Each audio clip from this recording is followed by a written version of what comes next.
Alkek One is a technology-centric ecosystem housed in the Alkek Library at Texas State University. The ecosystem focuses on a broad range of new and emerging tech, including GIS, XR, digital fabrication, and time-based media. And all of this is tied together with a micro-credentialing program and an open educational resources repository for digital assets. We think that by interacting with the kinds of technologies commonly used in industry today, our students are gaining a competitive advantage and are better prepared to enter the contemporary workforce. When I got hired here as the assistant director of the Learning Commons at Texas State, one of the first things I was assigned to do was come up with a vision for a first floor remodel that we were embarking on. Well, I started with only one employee, and it was the user experience librarian, which was incredible. My name is Tricia Boucher. I was the user experience librarian. I just kind of added a whole bunch of extra job duties by becoming part of this project. I actually asked to be part of it. I used to be an architect, so I have a master's degree in architecture and was very excited about the project and knew I could be helpful. At the same time, I was really interested in seeing a project like this from the client's point of view, particularly in a library, because I think libraries are awesome. The library is the most democratic learning space on campus, because no matter what your major is, you can come into the library and use all the resources available to learn anything you want. So this project, putting all these spaces in the library, means we can provide more resources and opportunities to a wider, more diverse group of people, which is really exciting. The librarians had made a concerted effort to solicit proposals from students, faculty, and staff all across campus.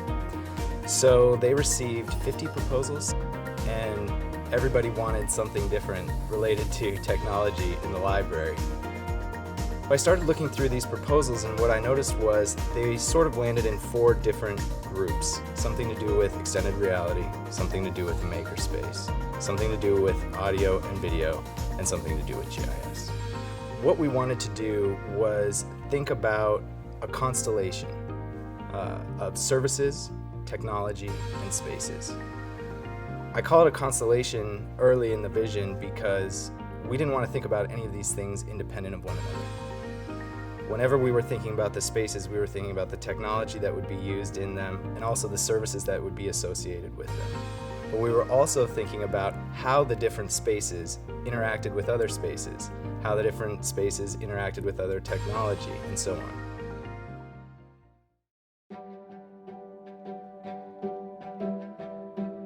I'm Tamarin Butcher. I'm the Digital Literacy Program Coordinator here in Alkek One at Texas State University. I basically organize the educational outreach that Alkek One does.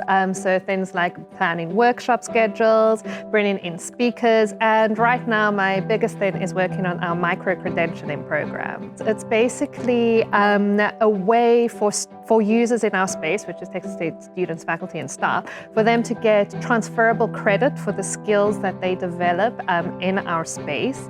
The point is for them to have something that they can take with them into the rest of their lives. We wanted to create something that wasn't a duplication of effort like LinkedIn Learning. We wanted something that was quick and easy and got you started right away so that you could get your hands dirty, start working, and start using these assets in the different spaces. What we're doing right now is we are working up to a pilot of this whole micro-credentialing program. And we're actually going to use our existing learning management system for that, Canvas, in order to test the content, to test some of the concepts that we're trying out, and to just see how it goes. We are thinking of developing our own app in order to house this micro-credentialing program.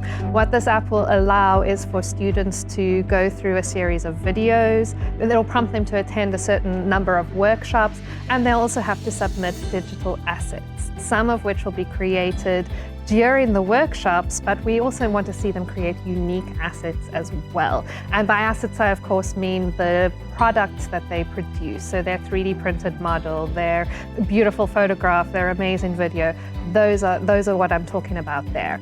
And within this app, they will be able to view each other's work. It'll become a repository where students and faculty and staff who come afterwards can download content that past users have already created and use it in their own projects. And it'll also be the place where potential employers and so on can come and see what students are capable of doing.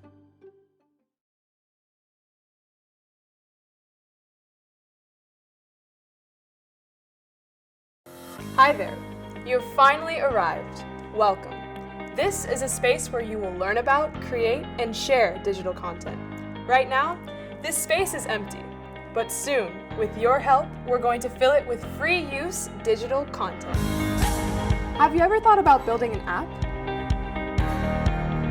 Or do you want to learn how to map this using GIS data points? Do you want to design, build, and animate 2D and 3D objects? Or perhaps you want to create an entirely immersive virtual world. Or maybe create your own audio and video content, like these guys. At Alkek One, we give you the tools and instruction to help you create these assets. Digital assets like these have historically been difficult to access and too costly for students. With your help, that's all about to change. Come help us build an open collection of crowdsourced digital assets that are free for all of us to use. Welcome to the digital revolution. Now let's get started.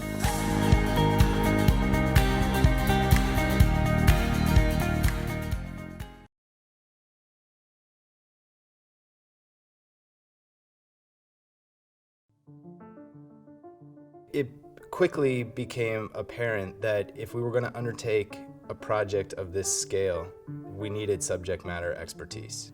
I'm Noah Brock. I'm the makerspace coordinator. My name is Koi Win. I'm the supervisor of the immersion studio. My name is Nathaniel Didibamfu, and I'm the GIS services specialist. My name is Kara Wright, and I am the UStar Studio supervisor. I'm Harley Miller. I'm the digital design specialist here at Alkek One. Coming in here before most everybody else gave me the opportunity to try to plan things a little bit more, because spaces like this do take a lot of planning.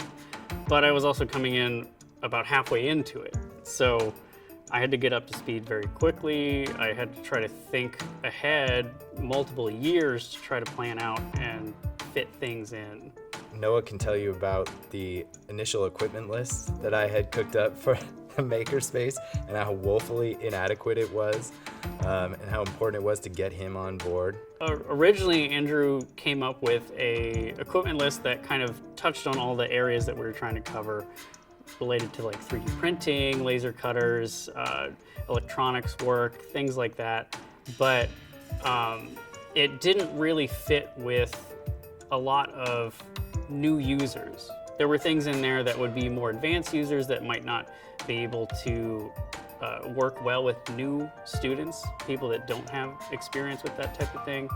But then also it was very limited. And this equipment list grew exponentially as I came into the team and started adding and adding and adding.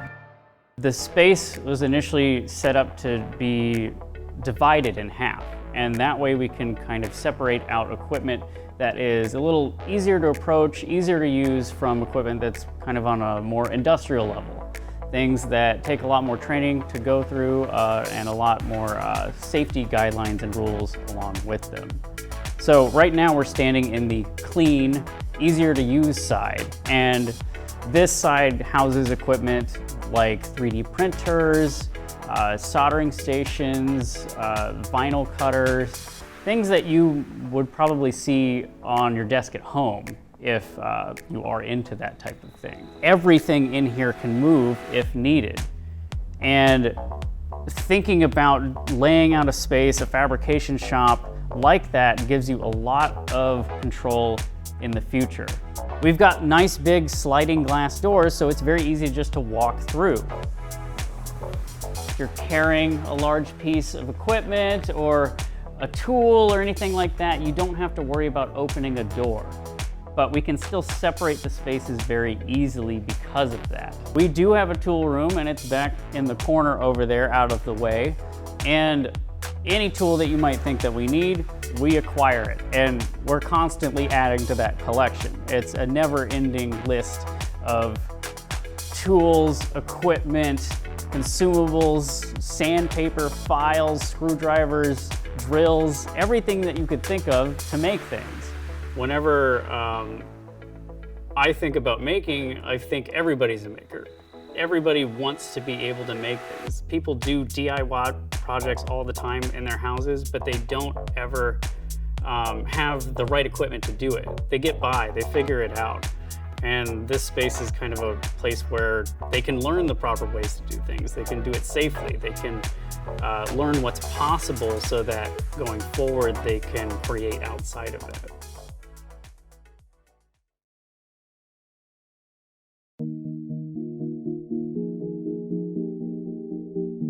I think the biggest thing that works well is this idea of transparency that we and the architects really brought to the space. So each one of these centers or spaces is glassed in. So if you're walking towards it, you can see inside, and it's maybe a little less scary than some big scary room that you wouldn't feel invited into. And you can see what's happening, you can see what's going on, and maybe feel a little less intimidated by the technology, which looks like it could take over the world, and instead there's people in there doing things, and that might be a little more inviting.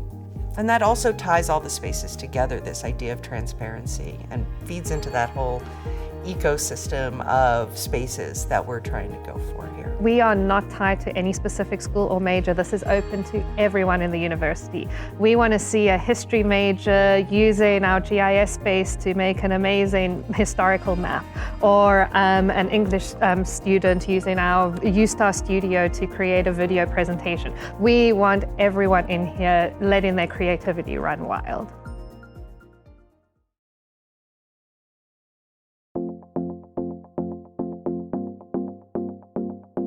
The Immersion Studio handles all the X reality of the campus in the library. What we do is we have students and professors try out AR, which is augmented reality, VR, virtual reality, and mixed reality. So it is a space where people truly get immersed, get transported into their project or into other people's project.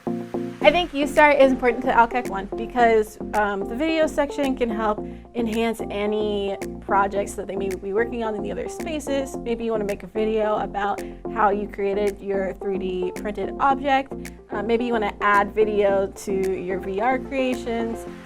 They can really take something that they've already made and make it even more amazing and kind of show it off. The audio studio is really fun because I think it helps students who maybe they're not music majors, but they really are into music and want to create their own music. And we make stuff accessible to them. So while there may be like pianos on other parts of campus, they are closed off to different majors, or kind of feel uncomfortable if you're not a music major. But if you're like an engineering student and just really want to make some beats one day, you can do that in the audio studio. With regards to geospace, we do things like GIS, and then when I talk about GIS, it stands for Geographic Information Systems. So in GIS, we bring location-related information and its related attributes together, and then we perform all kinds of analysis. So we could perform analysis related to transportation, mapping, health, and all that. Products from here can then be taken to the Immersion Studio to produce other things, like in 3D environment and then Immersion Studio. We can also produce digital copies from here, like 3D maps, and we can take them to the makerspace and then print them from the 3D printer. And then also the UStar studios, we can do things and record information in some of the audio studios and then attach them to some of the GIS data that we produce. The design space consists of 35 Surface Studio 2s. They're touch sensitive and also have styluses that you can actually draw right onto the screen. Every single place can kind of utilize that space, and then you can go out and branch out to the other areas. Like say you have a 3D model that you're working on to go 3D print. You work on it in the design space, you like kind of rough it out, do all that stuff. And once you're ready for print, then you go to the makerspace. Or if you're trying to do again those 3D models, for VR or like an AR application, you would then take it and then go into the immersion studio and use the equipment there. Have you heard? Alkek One is the library's new site that's taking your ideas to the next level. It is made up of the Geospace, Design Space, Print Shop, the Emergence Studio, our USAR Studios, and the Makerspace. And it's all free for you to use. Now, I bet you're probably wondering, how can you use all of these spaces? Well, let me show you.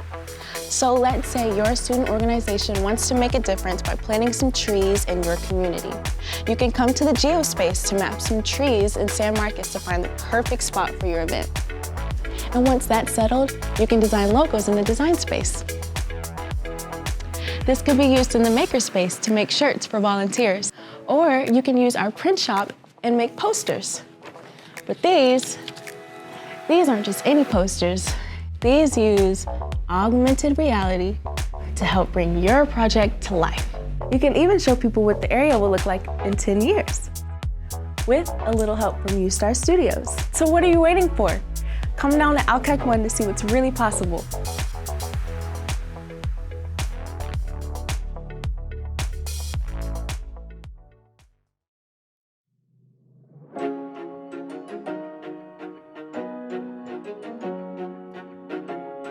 The future of Alkek One is being written right now. It is being written with every single interaction we're having with students, faculty, and staff. And that is what's going to guide, changes in the makerspace. We have, for example, 2 different laser cutters there. We did that on purpose. They're 2 different brands because our makerspace coordinator indicated that we really wanted to give students opportunities to see what they would see in industry, and these were the most popular laser cutters out there. Well, it may turn out that we need to get another one as a result of the fact that we have lines out the door every day for these. And so that gives us, I think, the data that we're gathering right now is going to help sell, okay, this is the direction we need to go. I think it's easy to sell a space like this as a vision initially, to have a concept, to create bubble diagrams, to go through design iterations seems like a fun project, but that next step where you have to move, you have to buy new things, you have to move away from things that you invested in the first place, that takes data, because the data needs to support that change. We really created specific data collection plans for each space. And they're slightly different depending on the space and how we can collect the data. Some of it's going to be really passively collected, like the number of logins in the GIS space. We can also get information about which programs are being used. So if we're seeing certain programs not being used, either they may not be necessary, or we can go ahead and run a workshop on those programs to show how they can be useful. And then some of it's going to be more actively collected, and we're doing some surveys, post-use surveys, post-workshop surveys.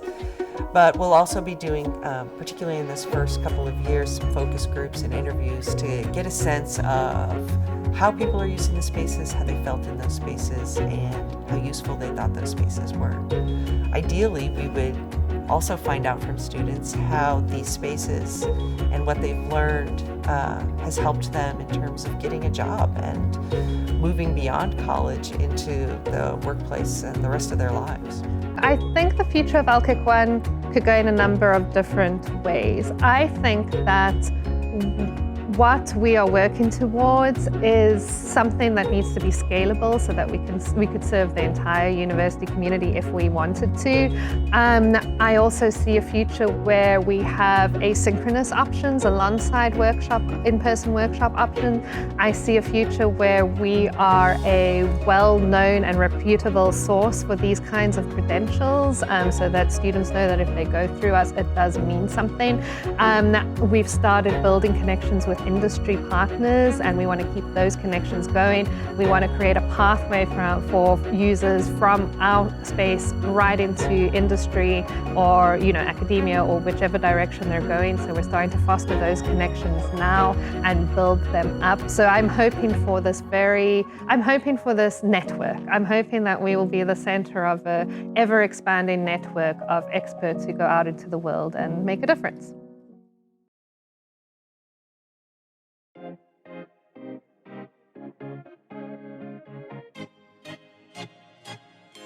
In a project like this, you have opposites that are constantly at play. You are forced to collaborate, no matter what, but those collaborations can pay dividends. It's a very unique collection of people, spaces, technologies, services, and we're still figuring it out. Just because the space looks really good right now doesn't mean that there aren't a lot of things going on that we still have to work on. And it's just an ongoing process, but I think those who decide to take the risk will be rewarded. I think the most important thing is, start with something that you think makes sense conceptually, sell it as much as you can, and then go out and execute. But most importantly, build a team that slays.